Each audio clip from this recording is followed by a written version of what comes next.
au moment où l'impérialisme, n'est-ce pas, atteint son apogée en quelque sorte, hein, dans l'état moderne, en tout cas au XIXe siècle, au début du XIXe siècle, l'Occident découvre que c'est l'Égypte et une Égypte noire qui a apporté tous les éléments de la civilisation à l'Europe. Et cette vérité, il n'était pas possible de l'exprimer. Voilà la vérité, voilà la réalité. La falsification de l'histoire est un procédé qui a été utilisé par les nations occidentales qui déjà avaient asservi le peuple noir. N'oubliez pas que l'esclavage des nègres, l'esclavage transatlantique, la traite négrière occidentale, européenne, pour reprendre un terme juste de Jean-Philippe Omotonde, cet esclavage a quand même duré 400 ans, et même parfois 500. Donc, cette image du noir civilisé ne collait pas, Cheikh Anta l'a révélé plusieurs fois, avec ce nouveau statut d'asservissement de l'homme, la femme et l'enfant noir. Alors, il a fallu masquer des faits, passer sous silence des faits, en inventer d'autres qui permettaient de soutenir cette idéologie qui consistait à dire que les Noirs sont une race inférieure. En fait, l'idéologie était donc par essence raciste. Un exemple de falsification auquel on ne fait jamais attention, mais qui mérite quand même qu'on s'arrête un peu, Hegel, qu'on prétend être un grand philosophe allemand, il dit que l'Afrique est hors de l'histoire, n'en parlons plus, et l'Égypte est hors de l'Afrique.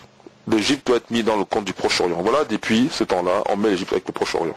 Puisqu'il reconnaît qu'en Égypte, il y a la civilisation, et l'Afrique noire est dans la nuit noire, elle n'a jamais décollé de la préhistoire, donc n'en parlons plus, c'est hors de l'histoire. Il n'y a pas de raison là-bas, puisque son but à lui, c'est la raison qui fait l'histoire. Donc, l'histoire, l'Afrique étant ahistorique, hors de l'histoire, il n'y a pas de raison.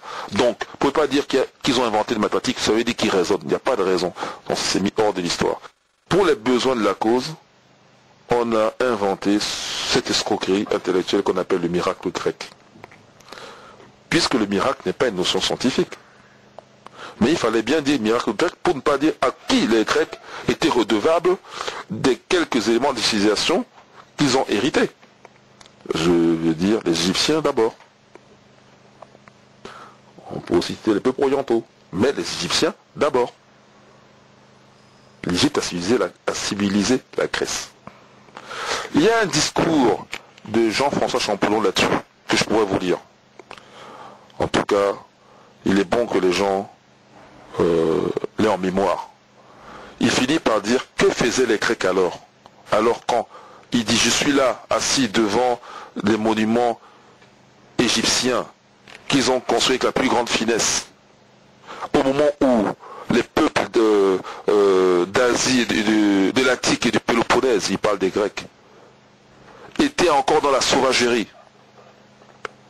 Et il finit par dire, que faisaient les Grecs alors, à ce moment-là? Ça veut tout dire, ils faisaient rien. On leur a tout apporté. Je vais illustrer cela un peu rapidement. La lettre alpha, elle fait partie de ce qu'on appelle communément l'alphabet, puisque dans l'alphabet il y a alpha. La lettre bêta, la seconde lettre de l'alphabet dit grec.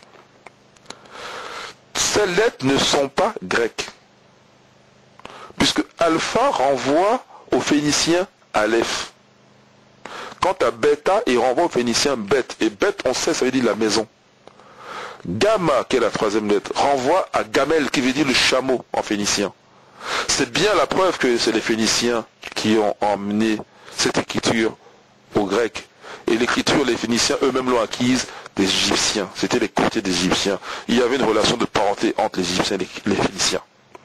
Puisque la Phénicie n'est jamais que le pays de Canaan dans la Bible. C'est encore un pays de Noirs, comme l'Égypte.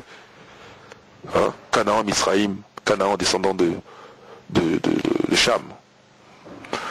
Alors, donc, autre chose qu'il faut savoir, c'est que les Grecs n'ont pas de mot pour dire écriture, et que le mot écriture ne signifie pas étymologiquement au sens où on l'entend aujourd'hui, écriture. C'est conceptualisé. Donc on voit la chose écrite, telle que nous la pratiquons aujourd'hui. Mais en réalité, l'étymologie de l'écriture, c'est du latin scriptum, ça veut dire graver.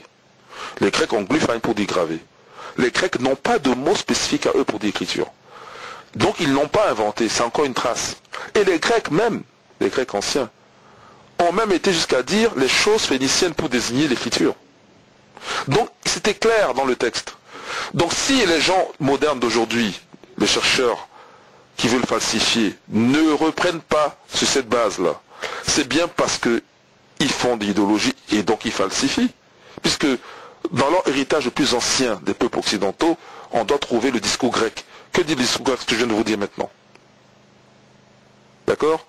Donc, la falsification a opéré alors à ce moment-là à tous les niveaux. On a même été à Zimbabwe pour dire que les grandes murailles de Zimbabwe, puisque c'est une architecture colossale, de pierre, de taille, que c'était simplement tantôt le roi Salomon qui avait fait construire ces grosses murailles, et parce qu'il gérait ses mines d'or certainement,